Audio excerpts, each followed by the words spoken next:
평범에 담긴 위대한 계시라는 제목으로 말씀 증거합니다. 평범에 담긴 위대한 계시. 우리가 지난주에 가인의 가문이 전적으로 악한 가문이 아님을 살펴보았습니다. 가인의 후회와 반성이 후손의 이름에 담겨져 있음을 알았습니다. 다만 그 가인의 후손의 깨달음이 그 후손들에게 오래가지 못했다라는 아쉬움이 있는 거죠. 3대 또는 4대의 그 신앙적 유산이 끊어지는 모습을 보게 됩니다.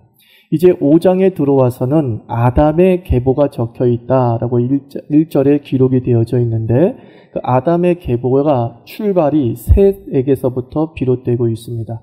하나님께서 가인과 아벨을 허락해 주셨는데 아벨이 가인에 의해서 죽임을 당하고 그리고 가인은 아담의 가문에서 추방을 당하게 되죠. 그래서 하나님께서 가인과 아벨 대신에 준 또 한 명의 아들이 셋입니다. 그래서 창세기 5장은 아담의 계보라기보다는 셋의 계보가 되는 것입니다. 셋의 가문의 이름이 이제 적혀져 있는데 이 5장을 우리가 끝까지 읽어보았습니다. 아마 끝까지 읽어본 사람, 오늘이 처음인 사람 상당히 많을 거다라고 생각을 합니다. 나았네, 죽었네, 다음도 그러겠지? 라고 넘어가는 경우가 많았겠죠. 이 계보를 읽어보면 특이점이 없습니다. 대단한 업적도 없습니다. 지극히 평범하다라고 할 수 있습니다. 평범하다라는 점에서 이 셋의 족보는 사실 우리의 족보입니다. 가인의 족보도 우리의 족보가 될 수 있겠지만 우리가 어느 족보에 더 가까우냐? 사실은 절대 다수는 셋의 족보에 가깝지 않습니까? 뭔가 자랑할 거리도 없고 말할 거리도 없는 그러한 족보입니다. 너희 조상 중에서 뭐 대단한 사람 있냐? 라고 물어보면 저도 별로 없습니다. 하씨가 워낙 숫자도 적을 뿐만 아니라 역사 속에 뜨연한 인물이 하위진가? 웃잖아요. 이런 분밖에 안 계세요. 그래서 뭐 특별하게 얘기할 것이 별로 없습니다. 앞으로 이제 하초는 이게 기록되겠죠. 평범한 가문이 바로 이 셋의 가문이었죠. 이 기록을 읽어보면 이하 동문으로 기록하지 않고 있어요. 이하 동문. 우리는 뒤에 일어난 일이 똑같을 경우에 뭐라 그래요? 이하 동문이지 않습니까? 그죠? 이 사람은 이와 같은 업적을 남겼으므로 이와 같은 상을 줍니다라고 첫 번째 사람에게 말을 했어요. 근데 두 번째 사람도 똑같은 상을 받으니까 이하 동문 이렇게 얘기합니다. 그런데 오늘 셋의 가문에는 분명히 반복되고 있음에도 불구하고 이하 동문이라고 말하지 않습니다. 일일이 낳았다, 그리고 몇 살까지 살았다, 그리고 죽었다를 반복해서 명확하게 각 개인에게 기록해주고 있습니다. 저는 이 모습에서 하나님의 마음을 읽게 되는데 하나님은 한 사람에 대해 관심을 갖고 계시는구나 라는 겁니다. 아무리 그가 평범한 삶을 살고 똑같은 삶을 살았다 할지라도 하나님은 그 사람의 이름을 기억하고 그 사람의 평범한 삶을 기억하고 계시는구나 라는 것을 깨달았습니다. 평범합니다. 다를 바 없습니다. 그런데 하나님은 나에게 말씀합니다. 나는 너를 안다라는 거예요. 50억의 인구가 다 똑같이 산 것 안다. 그래도 나는 너를 안다. 네가 몇 세에 죽은 것도 내가 안다라는 겁니다. 위인들이 위대한 업적을 남긴 사람이 몇 살에 죽었다는 것 우리가 기억할 수는 있겠지요. 근데 나 같은 사람이 몇 살에 죽었다는 것 세상이 기억하겠습니까? 결코 기억하지 않죠. 사실 부끄럽게도 저는 저희 어머님이 몇 살에 돌아가셨는지 2년밖에 지나지 않았는데 깜빡했어요. 부끄럽게도요, 기일을 깜빡했어요. 그게 우리의 모습 아닙니까? 우리의 모습이에요. 평범하거든요. 누구나 그런 삶을 살거든요. 잊혀지는 거죠. 근데 하나님은 말씀합니다. 네가 몇 살에 죽었는지 알아. 네가 누구를 낳았는지 내가 알아. 네가 어떻게 살았는지 내가 알아. 라고 말씀합니다. 나의 삶에 관심을 갖고 계시죠. 나의 인생에 관심을 갖고 계시죠. 한 사람 한 사람을 추적하시는 분이 우리 하나님이신 줄 믿습니다. 세상은 업적으로 사람을 기억합니다. 그래서 업적이 없다면 기억에서 사라지지만 하나님은 업적을 기억하시는 것이 아닙니다. 하나님은 사명을 기억하시는 것이 아닙니다. 하나님은 사람을 기억하십니다. 우리가 천국에 올라갔을 때 너 그 일 했던 사람 이렇게 말하지 않아요. 너 그 큰일 했던 사람 너 뭐 고구마 전도해가지고 10,000명 전도한 사람 하나님 그렇게 기억하지 않아요. 천운이구나 이렇게 기억하는 거죠. 천운이구나. 아무개구나. 나 자신을 기억하십니다. 그럼 추억이라는 게 뭐예요? 추억이라는 것은 사실 사람에 대한 기억이죠. 추억은 사건에 대한 기억이 아니라 사람에 대한 기억이더라고요. 앨범에 이렇게 꽂혀져 있는 사진을 봅니다. 그 사진을 보면서 야, 이때 그 사람이 뭐 했는가 그거 기억하는 게 아니더라고요. 그냥 그 사람이 떠오르는 겁니다. 어머니의 사진을 딱 보면서 느끼는 거예요. 어머니가 이때 뭐 하셨는가 기억하지 않고요. 그냥 어머니가 떠올라요. 그 사진 보면서. 그 사진에서 어머니가 해맑게 웃고 계십니다. 그 사진에서 어머니가 권사 취임식의 모습을 보이고 있습니다. 근데 어머니가 이때 권사 취임했지 그게 기억나는 게 아니라요. 그 권사 취임의 사건이 기록된 사진을 보면서 그냥 어머니가 떠올라요. 그게 추억이라는 거죠. 사람이 내 가슴 속에 남아있는 거죠. 사람 자체가 내 인생 속에 남아있는 거죠. 근데 바로 하나님께서 우리를 그렇게 기억하시는 줄 믿습니다. 하나님께 기억되기 위해서 대단한 일을 하는 것이 아니라 내가 이미 하나님의 자녀로 기억되는 줄 믿습니다. 그것을 세세계보가 보여주고 있지 않는가 싶습니다. 그러므로 신앙이란 무엇입니까? 신앙은 그의 존재로 평가하는 거죠. 그가 주를 위해서 무엇을 했나라고 신앙이 평가되는 게 아니라 그는 하나님의 자녀임이 분명해. 이걸로 기억하는 것입니다. 그가 예수 신앙을 온전히 고백하고 나의 주, 나의 하나님이라고 고백했다면 그거 하나만으로 그 사람의 신앙은 사실 대단한 거. 신앙이 뭐죠? 믿음이 뭐죠? 아주 원론적으로 얘기하면 천국 가기 위한 수단이잖아요. 우리 인간으로 따진다고 한다면. 천국 가기 위한 수단이래요. 수단이야. 그럼 이 천국 가기 위한 수단이 필요한 믿음이 뭡니까? 예수 그리스도가 나의 구세주임을 믿는 것. 그것밖에 없잖아요. 천국 가는 대단한 믿음이 너무나 간단해요. 신앙 고백이에요. 그러나 자유교회 교인들의 신앙은 대단히 높은 줄 믿습니다. 아십니까? 신앙의 차별성 얘기하지 마세요. 신앙의 수준 얘기하지 마십시오. 누구나 다 우리는 구원받을 만한 위대한 믿음을 갖고 있습니다. 그러므로 천국에서 하나님은 우리를 사명과 업적으로 기억하는 것이 아니라 네가 예수를 믿은 사람이었다, 아무개였다 라는 것으로 우리를 기억하며 천국 문을 열어주시고 우리를 품에 안아주실 줄 믿습니다. 우리의 기록에는 이하 동문이 없다는 것 기억하세요. 전체주의적이고 획일적인 것은 기독교가 아니에요. 기독교는 한 개인 개인의 인생과 감성과 신앙 고백을 소중히 여기는 것이죠. 그래서 우리가 몇 년 전에 저녁 예배 때 영성에도 색깔이 있다라고 하는 주제를 가지고 설교를 한 적이 있잖아요. 우리 기독교 내에 영성의 스타일이 게리 콜린스라는 사람이 9가지로 분류해 놨어요. 더 많을 수 있겠죠. 근데 조금 더 압축해서 9가지로 분류해 냈어요. 그러면서 우리 성도들에게 당신은 어떤 영성입니까? 라고 했지요. 자유교회가 어떤 영성의 스타일을 다른 사람들에게 막 주입할 수는 없죠. 개개인이 자기의 영성을 가지고 하나님 앞에 나아오는 것이죠. 그리고 그 개성이 존중될 때 그게 건강한 교회입니다. 그게 건강한 교회예요. 다만 덕을 위해서 자신의 영성을 조절하고 통제할 수는 있겠지요. 그러나 억압하고 밀칠 수는 없다라는 것입니다. 하나님은 우리를 이하동문으로 기억하지 않으신다라는 것을 기억해야 될 겁니다. 또 이 본문을 통해서 우리가 깨닫게 되는 것은 오래 산다는 게 뭔가 한번 생각해 보는 겁니다. 오래 살았다 그랬습니다. 다들 900세 이상을 살았어요. 이런 900세 이상을 살았던 이 모습을 보면서 창조과학회에 있는 분들은 과학적으로 접근하죠. 지구 환경의 최적의 상태였다는 거죠. 홍수가 일어나기 전이었기 때문에 그 홍수가 일어나기 전에 그 궁창은 두터운 어떤 수증기 층이었다. 그것이 우주에서 날아오는 아주 나쁜 방사선이나 이런 물질들을 막아주는 기능을 했다. 그래서 세포가 오래 살 수 있었다. 이렇게 해석을 하기도 하고, 인구 증가를 위한 필요 충분 조건이었다. 더 많은 인구가 증가하기 위해서는 사람들이 오래 살 필요가 있었다. 이런 식으로 과학적으로 해석을 합니다. 아직까지 과학적인 해석인데 설이기 때문에 이게 진리다라고 말할 수는 없겠죠. 그러므로 이것을 좀 신앙적으로 해석할 필요가 있는 거예요. 과학적으로는 그럴 수 있구나라고 할 수 있는데 신앙적으로 왜 하나님이 오래 살게 하셨는가라는 부분들을 깨달을 필요가 있습니다. 여러분, 삶이 무엇인 줄 아십니까? 오래 산다는 것은요, 기회더라고요. 기회. 하나님이 왜 오래 살게 했는가? 기회를 주는 것입니다. 주님께서 창세기 3장 15절에서 분명히 말씀합니다. 내 후손에게서 뭐가 나올 것이다?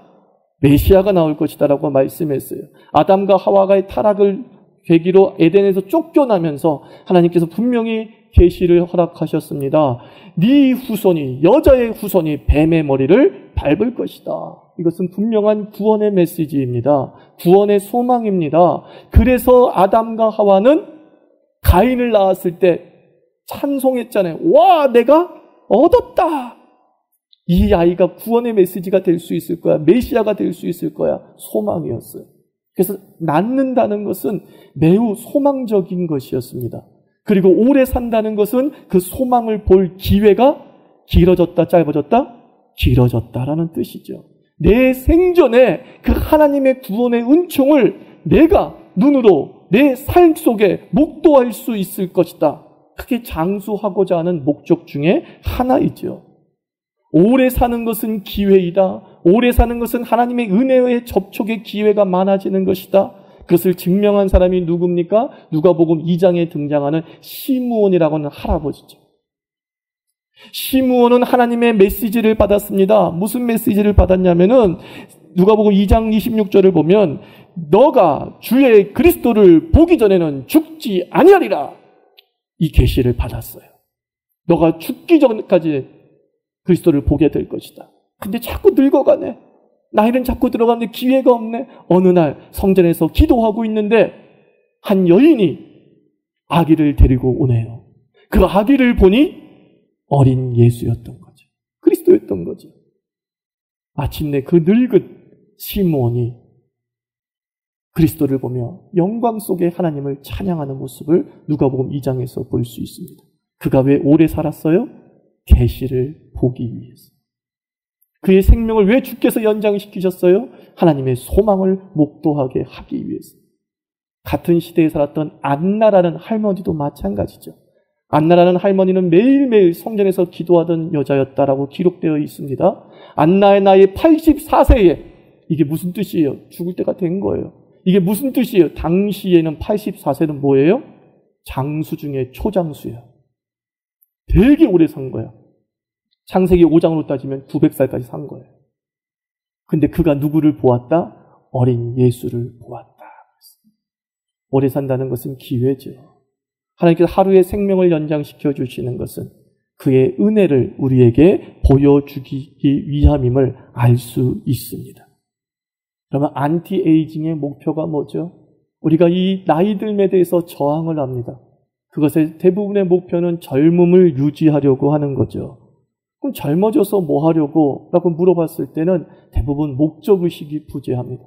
그저 젊어지기만 바랄 뿐이지, 그저 오래 살기만 바랄 뿐이지, 그 오래 살아서 내게 어떤 유익이 오는가에 대한 목적의식이 대부분 부재 아닙니까? 여러분 영화 마라톤 알고 계시죠? 그 마라톤의 주인공인 어머니가 뭐라고 얘기해요? 나는 초원이보다 하루만 더 살고 싶습니다. 그랬잖아요. 초원이가 자폐아 아닙니까? 누군가의 돌봄이 없으면 살 수 없는 아이 아닙니까? 근데 그 아이를 위해서 나는 하루만 더 살았으면 좋겠습니다. 장수의 복을 왜 가져요? 분명한 목적의식이 있는 것이지. 저는 여러분들 오래 살기를 축원합니다. 근데 그 오래 사는 이유가 무엇입니까? 내가 오래 살아야 될 이유가 무엇입니까? 전 그 이유 하나 발견하기를 축원합니다. 하나님께서 각자 여러분의 삶의 시므온처럼 네가 오래 살아야 될 이유가 있다라고 내게 주실 것입니다. 네가 그리스도를 보기 전에는 죽지 아니하리라 라는 이 메시아의 소망 하나 여러분에게 다 있는 줄 믿습니다. 그리고 그 계시가 이루어지기까지 하나님이 우리의 생명을 연장시켜 주는 것이죠. 그러므로 오래 살려고 아등바등할 필요는 없지만 우리의 삶의 목적이 분명하다면 오래 살기를 주께 구하는 것 전 나쁘지 않다고 봅니다. 그 되게 평범한 자예요. 그냥 욕심 같지 않은 욕심이에요. 여러분들, 메르스 때문에 호들갑을 뜨는 엄마들이 굉장히 많대요. 엄마들이 30대 중반에서 40대 초반의 엄마들이 그렇게 호들갑을 떨고 학교에 전화해 가서 휴업을 해야 된다고, 휴거를 해야 된다고 얘기합니다. 그리고 또 교회도 예배를 드리지 않는 것이 좋다라는 말들이 들렸어요. 그때에 어떤 분이 이렇게 얘기하더라고요. SNS상에서. 믿음이 없는 자들이라고. 어떻게 주일날 예배를 안 모이냐고 라고 얘기를 합니다. 그때 저는 내 머릿속에 스쳐 지나간 것이 무엇이냐면 유럽의 패스트가 지나갔어요. 패스트. 유럽 중세 때 패스트가 유럽 전체를 휩싸이면서 유럽 인구의 절반이 그 패스트 때문에 죽었습니다. 그런데 그 절반이 죽었던 이유가 두 가지예요. 첫째가 뭐냐면 시체를 화장하지 않아서 그래요. 근데 왜 시체를 화장하지 않았느냐? 기독교 신학 때문에 그렇습니다. 기독교는 화장하면 안 된다는 거예요. 몸에 부활이 있기 때문에 매장해야 된다는 거죠. 근데 매장할 수도 없는 상황이에요. 너무 시체가 많이 나오니까. 화장하지 않아요. 태우질 않았어요. 기독교 신학 때문에. 두 번째가 뭔지 아십니까? 패스트가 창궐하니까 종말의식을 가지면서 어디에 몰려들어요? 매번 교회에 몰려들기 시작했어요. 성당에 몰려들기 시작했어요. 사람들이 막 일주일에 두세 번씩 몰려들어가지고 주여 주여 외쳐요. 주여 주여 외치면서 침 튀고 뭐 하면서 순간 더 강력하게 번져버렸죠. 그 이후에 과학자들이, 의학자들이 계속 얘기합니다. 모이지 말아야 됩니다. 시체를 불태워야 됩니다. 인구의 절반이 죽고 나서야 그 계획이 받아들여지죠. 화장해라. 교회에서도 화장해라. 주일날 또는 교회에서 모이는 걸 조금 절제하자 라고 했던 거예요. 믿음이 뭐예요? 상식이 좀 통해야 되는 거죠. 그래서 저도 안 모일까 하다가 아직까지 그렇게 크게 문제되지 않을 것 같아서 모이되 우리가 가장 건강하게 모일 수 있도록, 저는 그 30대, 40대 어머니의 호들갑을 나는 나쁘게 보지 않는다라는 것입니다. 그것은 당연한 거예요. 내 자식 이 병에 걸리지 않게 하고자 하는 소망은 나쁜 소망이 아니에요. 그게 평범한 거예요. 그 평범한 소망을 세상이 지원해주고 교회가 지원해줘야죠. 그래, 너 오래 살아. 나쁜 거 아니야. 그런데 그 오래 살되 거기에 하나만 더 붙이자는 거예요. 목적의식 하나 더 붙이자는 거지. 내가 왜 오래 살아야 되지? 내가 왜 생명을 연장해야 되지? 그 목적 하나, 의식 하나 더 집어넣으면 우리의 삶의 가치가 생기게 되고 그 삶 속을 통해 하나님은 당신의 계시를 투영하실 줄 믿습니다. 기도하세요. 하나님, 내 장수에 당신의 계시가 드러나게 하시옵소서. 그죠? 내가 하루 더 살 때마다 주의 소망에 가깝게 하여 주시옵소서. 시므온에게 준 그 계시가 내게도 실현되게 하여 주시옵소서.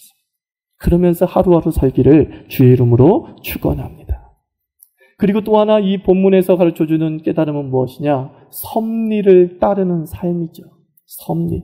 하나님이 이 땅을 다스리는 방식에 대한 신학적 용어가 섭리라고 해요. 섭리. 참 해석하기 힘든 단어 중에 하나입니다. 오늘 본문에 반복되는 게 뭐라 그랬어요? 낳고 죽고 낳고 죽고. 사실 낳는다는 것도 하나님이 정하신 룰이죠. 너는 생육하고 번성하라. 하나님이 정하신 룰이에요. 죽고도 하나님이 정하신 룰 아닙니까? 히브리서 기자는 이렇게 얘기합니다. 사람이 태어나 한 번 죽는 것은 하나님이 정하신 바라. 나갔다 죽었다는 것은 무엇을 얘기하고 있습니까? 세세의 가문들이, 세세의 후손들이 하나님의 섭리에 저항하지 않았다는 것이죠. 하나님의 섭리에 순응하며 살았다라는 것입니다. 우리가 평범한 이유가 하나님의 말씀에 대한 순종이 그 이유라고 한다면 그것은 매우 위대하지 않습니까? 왜냐하면 낳고 죽고라고 하는 이 반복적이고 평범한 일상이 예수 오심의 통로가 되었기 때문입니다. 낳지 않는다고 한다면 예수님 오시지 못했죠. 메시아 오시지 못했죠. 만약에 우리가 죽지 않는다면 누구도 예수 오실 필요가 없었죠. 죽음이 있기 때문에 예수 그리스도께서 우리에게 오실 필요가 있었던 거죠. 죽음은 구원이 필요한 존재임을 각인시키는 계시이고, 나음은 구원이 반드시 올 것을 기대하게 하는 하나님의 계시였던 거예요. 낳고 죽고가 그냥 단순한 인생사가 아니라 낳고 죽음이 하나님의 섭리의 통로였던 거예요. 이 낳고 죽음이 없으면 예수와 관계없는 인생이 되고 마는 것이죠. 이 세상은 예수와 관계없는 세상이 되고 마는 것입니다. 근데 이 위대한 메시아의 계시를 하나님은 어디다 담아두셨다고요? 평범 속에 담아두셨다. 위대한 일생 속에 담아둔 것이 아니라, 유별난 인생 속에 그 계시를 담아둔 것이 아니라 누구나가 하는 일, 얘도 하고 쟤도 하는 일, 차별이 없는 일상이라는 삶 속에 당신의 위대한 계시를 담아두었다라고 말씀하고 있습니다. 성경을 읽어보면 계시는 위대함에 담기지 않더라고요. 모세도 마찬가지 아닙니까? 모세가 하나님의 위대한 계시에 접촉하기 위해서 하나님께서 사용하신 도구가 무엇입니까? 광야에 흔해 빠진 가시덤불이에요. 흔해 빠진 나무예요. 근데 그 흔해 빠진 나무에 하나님은 현현하셨다라고 출애굽기에 기록이 되어져 있습니다. 평범한 일상 속에 당신의 섭리가 담겨져 있죠. 예수님에 대해서 이사야서 53장은 이렇게 표현하잖아요. 그는 볼품없고 초라하고 누구도 그에게 관심을 갖지 않는다. 누구를 얘기하는 거예요? 나잖아요. 나같이 평범한 사람이 누구였다고요? 예수였다라고 기록하고 있습니다. 그러므로 예수에 대한 기록에 나와 있는 예수님은 다 가짜예요. 너무 잘생겼어요. 너무 튀어. 너무나 관심받기에 충분한, 와, 눈은 뭐 이렇게 그렁그렁한지, 콧날은 왜 이렇게 높은지, 제가 왜 예수가 못 되는지 알겠죠? 근데 여러분 다 예수가 될 줄 믿습니다. 그래요. 평범하며 보잘것 없어요. 근데 그게 내 모습이거든요. 그 내 모습에 하나님의 모습을 담았다라고 성경은 말씀합니다. 성육신을 어렵게 생각하지 마세요. 평범한 내 모습이다. 그게 성육신이에요. 하나님이 사람의 몸으로 오셨다. 이건 뭐라고요? 평범한 내 모습으로 오셨다. 그런 뜻입니다. 그 하늘의 위대한 계시가 별것 아니고 누구도 관심 갖지 않는 평범함 속에 그의 계시를 담아두었다라고 말합니다. 그래서 예수님 당시에 많은 사람들이 예수님을 수용할 수 없었던 이유가 뭐예요? 너무 평범했다는 거죠. 바리새인들은 얘기합니다. 제사장들은 얘기합니다. 나사렛에서 어찌 메시아가 나올 수 있느냐? 나사렛은 빈촌입니다. 서민이 사는 동네입니다. 그곳에서 어찌 예수가 나올 수 있냐고요? 믿을 수 없다는 거예요. 예루살렘도 아니고 이 강남 8합군도 아니고 말도 안 되지. 너무 평범해서 예수님이 거절당한 거예요. 아십니까? 예수님이 유별나서 거절당한 게 아니에요. 복음서 다시 한번 읽어보십시오. 예수님은 유별나서 거절당한 게 아니라 평범해서 거절당한 거예요. 너무 서민적이라서 거절당한 것입니다. 당대의 종교 지도자들은 종교적 특이성을 가지고 있었어요. 예수님의 앞길을 예비했던 세례 요한조차도요, 특이성이 흘러 넘쳤어요. 그는 낙타 털옷을 입었어요. 엘리야 같았다는 것이죠. 그는 광야 생활했어요. 그는 메뚜기와 석청을 먹었어요. 금식을 밥 먹듯이 했어요. 종교적 특이성이 충만했어요. 사람들은 세례 요한을 쫓았다는 것이죠. 근데 예수님은 금식을 안 해요. 딱 한 번 금식하고는 사역 중간에 맨날 밥 먹고 술 마시고 친구와 어울리고, 예수님에게서는 종교인 척하는 모습을 찾을 수가 없었어요. 그냥 딱 그분이 메시지를 전하지 않고 있으면 누구예요? 동네 아저씨예요. 그가 예수님이에요. 동네 아저씨야. 근데 그가 메시지를 전하니까 주변에서 저 사람이 예수야. 그제서야 아, 예수 이렇게 아는 것이지. 딱 지나가는데 막 후광이 나고 막 옷에서 그냥 영적 가운을 딱 입고 제사장다운 옷을 입고 그러지 않았다는 거예요. 그게 성육신이에요. 평범한 일상, 그게 성육신이에요. 우리는 개혁신앙을 따릅니다. 개혁신앙에는 제의가운을 입지 않습니다. 그게 원래 전통이에요. 왜 제의가운을 입지 않아요? 그게 예수를 담는 모습이기 때문이에요. 예수님은 당시 원했던 제사장들의 옷을 입지 않았다는 것이죠. 그러면 가운이 있는 목사님들은 뭐예요? 두 가지예요. 모르고 입었던 사람이거나 알고 입었다면 그것은 학자 가운이에요. 가운을 입지 말자라고 했던 칼빈, 우린 칼빈의 신학을 좀 따르는 쪽입니다. 칼빈이 입었던 가운은 학자 가운이에요. 박사학위 입을 때 또는 교수들이 입는 가운 있잖아요. 그 학자 가운을 입었던 것이에요. 그래서 만약에 그분의 가운이 박사학위를 받을 때 입었던 가운이면 괜찮다는 거예요. 근데 제사장적 의미로 입은 가운이라면 개혁신학 아니에요. 개혁신학 아니에요, 그건. 개혁신학은 평범함이에요. 서민과 같은 삶이에요. 종교인의 형식을 갖추는 것이 아니라 모든 사람은 만인 제사장이다 하는 것을 자신의 삶의 스타일로 보여주는 게 개혁신학이에요. 제가 가운이 더워서 안 입는 게 아니에요. 덥기는 해요. 무지 더워. 저도 어느 집사님이 좋은 가운 선물했어요. 근데 그때 언제만 입어요? 세례식, 성찬식을 할 땐 그건 종교 형식이 따르는 거기 때문에 그때만 입는 것이죠. 그 외에는 그냥 입는 것이 뭐 때문에 입는 것이 아니라 신학을 제 몸이 담고 있는 거예요. 신학을 제 이 옷에서 담고 있는 거예요. 우리는 예수 그리스도의 성육신을 따르는 겁니다. 우리의 평범 속에, 우리의 일상 속에 주의 계시가 충분히 담겨질 수 있음을 얘기하고 있는 거죠. 그러면 우리는 어떤 옷을 사실 입어야 돼요? 에베소서에서는 얘기합니다. 너희는 썩어져가는 그 옛습관의 옷을 벗어버리고 의와 진리와 거룩함으로 지으심을 받은 새 옷을 입으라 그랬어요. 의와 진리와 거룩함의 옷을 입으래요. 그것은 무엇을 의미합니까? 너의 삶으로 경건을 증명하라 그런 뜻이에요. 너의 삶으로.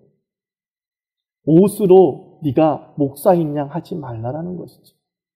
옷으로 네가 하나님의 부르심을 받은 양 하지 말라는 거죠. 의와 진리와 거룩함의 옷, 네 삶 자체가, 네 인생 자체가 하나님의 계시가 되거라. 하나님의 은혜의 통로가 되거라 라고 말씀하고 있습니다. 저는 우리 자유교회 교인들 100% 평범하다고 저는 알고 있습니다. 저는 그 평범함에 여러분이 열등감 갖지 않기를 바랍니다. 만약에 여러분의 평범함에 하나님의 섭리에 대한 순종이 담겨 있음이 분명하다면 그것은 바로 위대한 삶입니다. 나는 지금 위대한 삶을 살고 있음을 믿으시기 바랍니다. 내 삶에 누구의 계시가 담겨져 있다? 하나님의 계시가 담겨져 있다. 이 얼마나 위대한 신앙이고 신학입니까? 우리는 바로 그 신학을 따라서 오늘 하루도 멋지게 살았다고 고백할 수 있는 겁니다. 남들은 뭐라고 말할지 모르겠지만, 남들은 그게 뭐야? 평범하잖아 라고 말할지 모르겠지만 내 일상이 하나님의 계시를 담았음을 자랑하며 사는 그리스도인들 주의 이름으로 축원합니다. 기도합시다.